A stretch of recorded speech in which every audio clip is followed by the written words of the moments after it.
A few months after beginning his notes and initial research in London, Stoker visited a place that was to have a profound effect on his fledgling novel.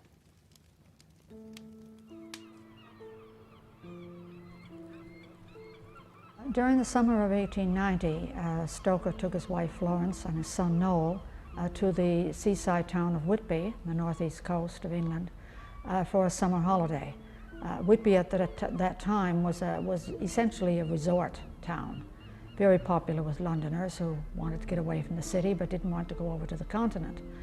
When Stoker went to Whitby, he had already been working on the very early notes for Dracula, and when he got to Whitby, I think he was just overwhelmed by the place and decided that it would play a major role in his novel.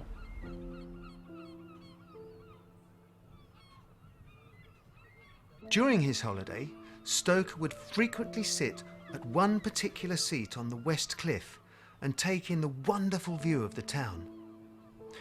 From his vantage point, he had a fantastic vista of the East Cliff, including St Mary's Church with its atmospheric graveyard and the foreboding outline of the ruin of Whitby Abbey.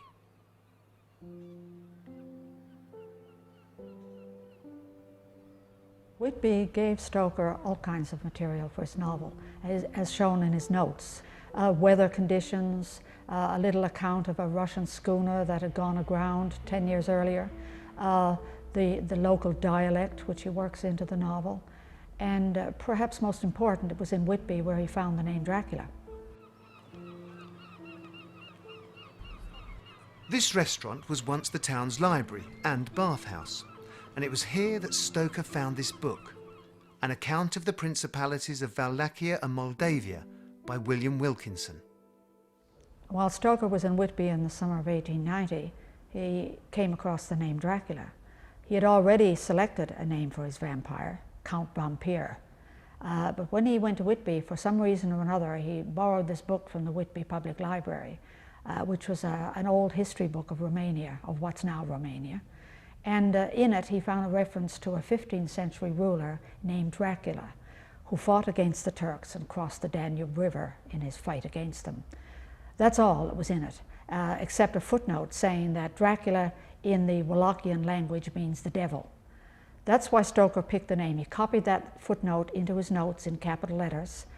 He didn't know very much about the real Dracula, only the tiny bit of information that was in this book. Stoker liked the name Dracula. He went back to his notes, changed all the Count Vampires to Count Dracula. We can see how he actually makes the change. This building, which now houses the Dracula Experience, was once the sea captain's reading room, and it was here he heard a collection of stories from an old sailor. This real-life seaman later became the character of Mr. Swales, with whom Mina chats in the novel. While he was in Whitby, Stoker had a look at a Coast Guard report, and there was a brief account of a Russian schooner called the Dimitri, which had run aground in 1885. And this gave Stoker his idea for how to get Dracula into England. And in his notes, there's even a little sketch in which he draws out the different geographical regions around Whitby and has a little boat drawn to show the Demeter, as he calls it in the novel, coming onto Tate Hill Sands. And then when the schooner runs aground in the novel, Dracula escapes from it in the form of a large dog and runs up the cliffside, up to the graveyard up by St. Mary's Church. Now, there's nothing in the notes about where Stoker got this idea for using a dog, but there is a local legend in Whitby about the Barghest, the howling of which would indicate imminent death for the person who hears it. As Stoker was there for a few weeks, he may very well have heard that legend and decided to use the dog as the means of Dracula's entry. Stoker worked on his novel for a further 7 years. His notes clearly show its development and the changes it underwent until its publication on the 26th of May, 1897. Written as a series of letters and diary entries, Bram Stoker's original novel centres around a handful of key characters, such as Mina Murray, her fiancé, solicitor Jonathan Harker, Mina's friend, Lucy Westenra, and of course, the famous Professor Van Helsing. Anyone who has read the book will be familiar with the final locations Stoker chose as the backdrop to his novel. Of Dracula's 27 chapters, the first 4 and last 2 are set in Emily Gerard's Transylvania. Most of chapters 6, 7 and 8 are set in the holiday town of Whitby, and the rest is set in and around Stoker's adopted home, London.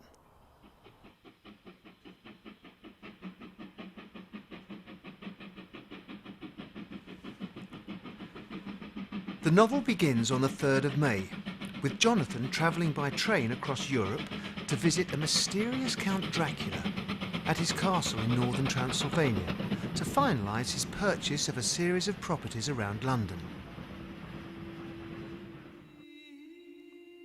Situated within the modern country of Romania, it is the largest of the country's 3 provinces. Even today, people are surprised to learn that Transylvania is a very real place and not some mythical realm that exists only in horror films. Similarly, since its creation, Dracula has become so iconic, the line between fact and fiction has become blurred, with people expecting it to be a land of death and superstition.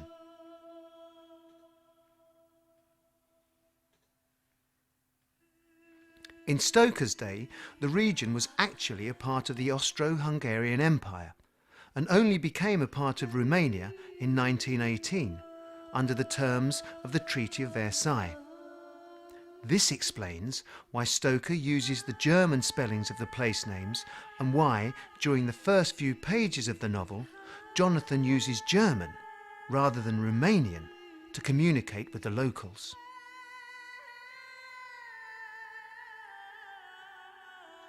Stoker locates Dracula's homeland very precisely.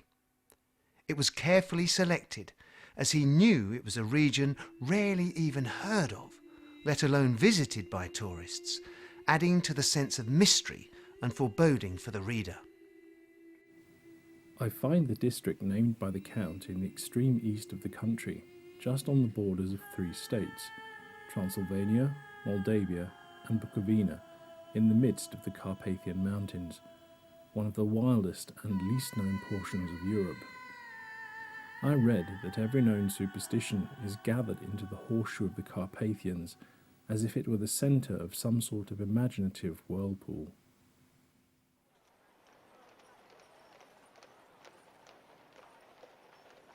Harker's first diary entry was written in Bistritz, one of the major cities in Transylvania. Located in the north of the province, Bistritz, to give it its Romanian name, is now a modern European city. Stoker chose it because it would have been the obvious place for Jonathan to leave the train and make his way to Castle Dracula, some 30 miles away at the head of the Borgo Pass. Like most Transylvanian cities, Bistritz Old Town cannot hide its Saxon connections.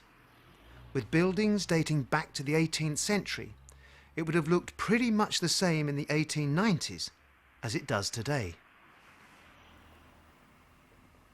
It was on the dark side of twilight when we got to Bistritz, which is a very interesting old place.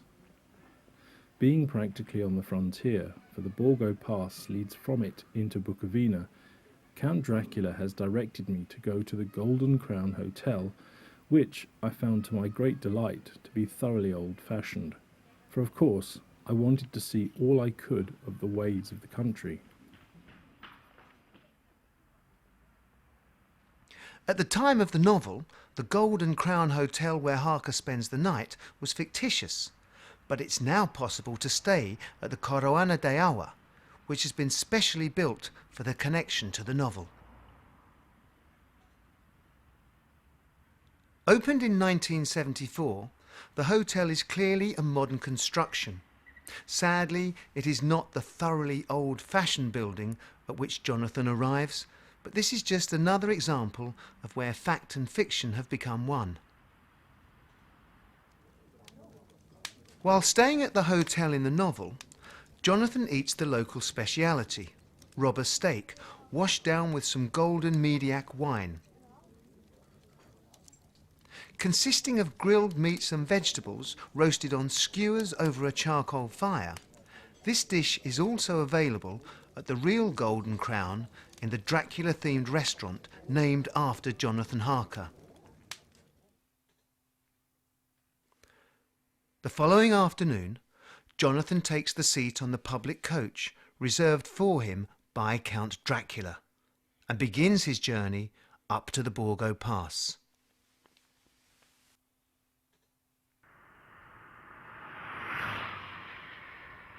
The road he would have taken links Bistritz to Vatradorne in neighbouring Bukovina and is the main pass through the Eastern Carpathians, a region known as the Bargau Mountains. To use its Romanian name, the Pasul de Hutsa climbs to an altitude of 1,200 metres to reveal the valley below. Even today, the road from Bistritz through the Borgo Pass is still the main route which links this part of Romania with Moldavia. Today, it's a modern highway, and although it isn't quite the jagged and forbidding mountain pass Stoker describes in the novel, his description of the area is still surprisingly accurate. Beyond the green swelling hills of the Mittelland rose mighty slopes of forest up to the lofty steeps of the Carpathians themselves. Right and left of us they towered, with the afternoon sun falling full upon them and bringing out all the glorious colours of this beautiful range. Deep blue and purple in the shadows of the peaks, green and brown where grass and rock mingled, and an endless perspective of jagged rock and pointed crags, till these themselves were lost in the distance, where the snowy peaks rose grandly. Today it takes around 45 minutes by car to retrace Jonathan's journey. In the book, it takes roughly 9 hours to travel the 50 kilometres, and it's close to midnight when his coach arrives to meet Dracula's own, despite the driver pushing on at full speed to avoid having to be close to the castle after dark. At the meeting point, Jonathan is nearly abandoned by the terrified coach driver, but almost as soon as he arrives, he is met by Dracula's mysterious carriage, which takes him on a deliberately long and complex drive through the forest, amid eerie blue flames and the distant howling of wolves through the trees. Some considerable time later, during the early hours of the 5th of May, Jonathan finally reaches Castle Dracula. There are many theories as to the inspiration behind the Count's mountaintop home, but the truth of the matter is that even though Transylvania, and indeed Romania as a whole, has many castles, no such structure existed near the Borgo Pass in the late 19th century. Not one to let facts spoil a good story, in 1983 the Romanian government built one. Like the Coroana da Aur Hotel, the castle isn't genuine. It claims to be built in the medieval style, and although parts seem to be authentic, it still cannot fully disguise its 1980s construction. While guests may not be sleeping in Dracula's actual castle, they are sleeping in the very place it would have been had it been real. The views from the windows are the very views that Jonathan would have seen, and the smells and the eerie silence of the mountains are all very genuine.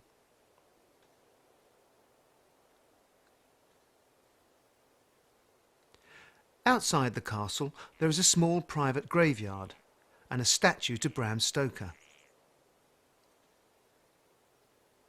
To complete the connection, the castle even has a crypt, complete with coffin.